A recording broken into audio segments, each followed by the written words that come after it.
వికారాబాద్ జిల్లా పరిగిలో అంగన్వాడీ ఉద్యోగులను పర్మనెంట్ చేయాలని సిఐటియు ఆధ్వర్యంలో అంగన్వాడీ ఉద్యోగుల నివేదిక సమ్మె చేయడం జరిగింది.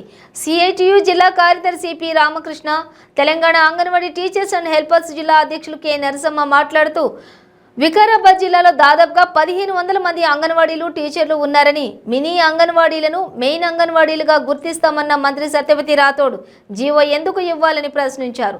అంగన్వాడీల హామీలను ప్రభుత్వం అమలు చేసి అదేవిధంగా రిటైర్మెంట్ బెనిఫిట్ ఇవ్వాలని చెప్పి కోరారు.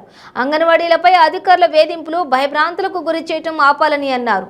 పర్మనెంట్ చేయని హామీలు ఎందుకు ఇవ్వాలని మంత్రి సత్యవతి రాథోడ్ను ప్రశ్నించారు. సిఐటి నాయకులకు మన అంగన్వాడీ తరఫున అందరికీ ధన్యవాదాలు. అట్లనే అందరూ వచ్చిన అంగన్వాడీ టీచర్లకు, మినీ టీచర్లకు, ఆయలకు అందరికీ కూడా ప్రాజెక్ట్ తరఫున అందరికీ ధన్యవాదాలు. మనం ఎందుకు కూర్చున్నాం సమ్మెలో అంటే మనకిచ్చిన హామీలన్నీ ప్రభుత్వం వెనక్కి తీసుకున్నది కాబట్టి పర్మనెంట్ చేయాలి, 26,000 జీతం చేయాలి, అట్లనే రిటైర్మెంట్ బెనిఫిట్స్ ఇవ్వాలి 10 లక్షలు, తర్వాత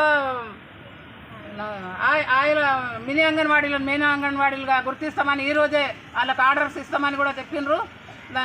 అందుకని మేము ఒకరోజు డీలో చేసిన మినీ వాళ్ళు కూడా ఈరోజు అందరూ పాల్గొన్నారు. వాళ్ళకు కూడా ఏమి ఇవ్వలేరు. మాకు కూడా ఇచ్చిన హామీలు కూడా వెనక్కి తీసుకున్నది ప్రభుత్వము. హామీలు ఇచ్చేంత వరకు, సుప్రీంకోర్టు తీర్పు ఇచ్చిన హామీలు అన్ని పెండింగ్లో ఉన్న జీతాలు అన్నీ కూడా ఇచ్చేంత వరకు దీనికంటే ఇంకా పెద్ద ఎత్తున కూడా ఈ సమ్మె కొనసాగిస్తాము. అట్లనే రాష్ట్ర వ్యాప్తంగా తాళాలు ఇరగొడుతున్నారు సర్పంచులు కానీ, సెక్రటరీలు కానీ, దేనికి కూడా భయపడ. అధికారులందరికీ నమస్కారం. నేను మినీ అంగన్వాడీ టీచర్ని మాట్లాడుతున్నాను. మమ్మల్ని సత్యవతి రాథోడ్ మేడం గారేమో మినీ అంగన్వాడీని మెయిన్ అంగన్వాడీలుగా గుర్తిస్తామని అన్నారు. గుర్తిస్తామన్నారు కానీ ఇప్పటివరకు జీవో ఇవ్వట్లేదు. నిన్నైతే ఇస్తామన్నారు, నిన్నటి వరకు చూసినాం, అయినా సరే ఇవ్వలేదు. కాబట్టి నిన్నటి నుంచి మేము ఈ ధర్నాలో పాల్గొనడం జరిగింది.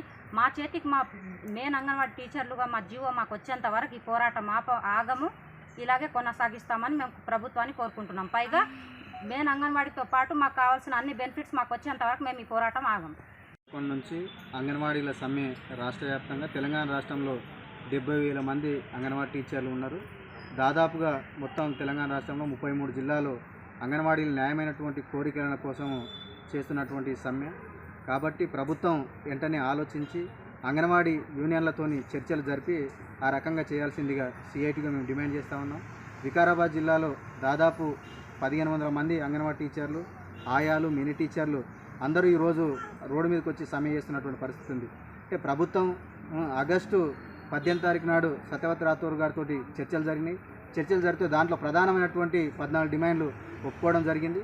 ఆ 14 డిమాండ్లు ఒప్పుకున్న దాంట్లో గిట్టంగా రిటైర్మెంట్ బెనిఫిట్ ఒకటి ఉన్నది. దాంతోపాటు కనీస వేతనాలు ఇవ్వండి అని చెప్పేసి ఉన్నది. దాంతోపాటు కేంద్రం పెంచినటువంటి ఆ వేతనాలకు సంబంధించి గిట్టంగా 1500 రూపాయలు ఇవ్వాల్సినటువంటి అవసరం ఉన్నది. మినీ వాళ్ళకు 1200, ఆయాలకు 750 రూపాయలు. అట్లా రకంగా చూసుకున్నప్పుడు ఈరోజు అంటే 5 సంవత్సరాల నుంచి లాస్ అయినటువంటి పరిస్థితి ఉంది. కాబట్టి కేసీఆర్, హరీష్ రావు కానీ మిగతా వాళ్ళందరి గిట్టంగా ఈరోజు గొప్పలు చెప్తా ఉన్నారు. భారతదేశంలో ఎక్కలేనటువంటి జీతాలు తెలంగాణ రాష్ట్రంలో ఇస్తామని చెప్పేసి అంటాను. పక్కనటువంటి కేరళ రాష్ట్రం కానీ, తమిళనాడు కానీ, అదే రకంగా పుందుచ్చేరి కానీ, బెంగాల్ కానీ, దాంతోపాటు తమిళనాడు రాష్ట్రాల్లో ఈరోజు రిటైర్మెంట్ అయినటువంటి టీచర్లకు 6 లక్షలు